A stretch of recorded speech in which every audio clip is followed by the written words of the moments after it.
Даниелсон рече дека се сретнал со лидерите на неголемите политички партии, како и со представници на невладините организации.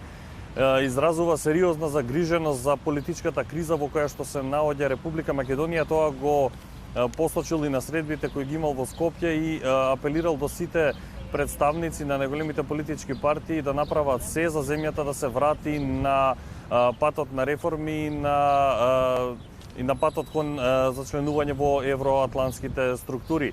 Како што реков, Даниелсон изразува сериозна загриженост за ситуацијата во која што се наоѓа државата. Вели дека се неопходни брзи реформи, а договорот од Пржино е рамката во која што треба да се движат и реформите кои што ќе следуваат овој период по она затише, да речам, од политички диалог помеѓу власта и опозицијата.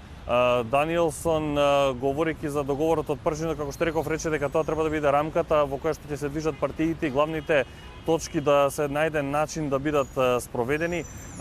Потенцира дека треба да се најде начин како да биде укината аболицијата која што е донесена од страна на претседателот Ѓорги Иванов за представници од власта и од опозицијата.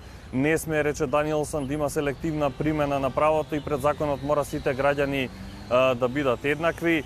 Специјалното јавно обвинителство треба да има можност да ја работи својата работа, додека пак треба да се спроведат сите реформи и околу избирачкиот список и одвоеноста на партијата од државата и рамномерниот пристап до медиумите, а диалогот треба да се спроведува со сите инволвирани структури во општеството.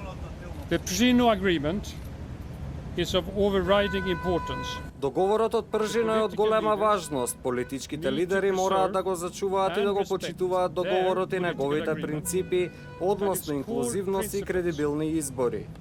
Оваа рамка останува единствениот начин да се извлече земјата од моменталната криза. Важно е да се повлече аболицијата. Во една земја која е кандидат за влез во Европската унија мора да има еднаков третман пред законот за сите. Тоа беа дел од главните поенти на директорот на Директоратот за проширување на Европската унија околу политичката криза, изборите, договорот од Пржино и специјалното јавно обвинителство.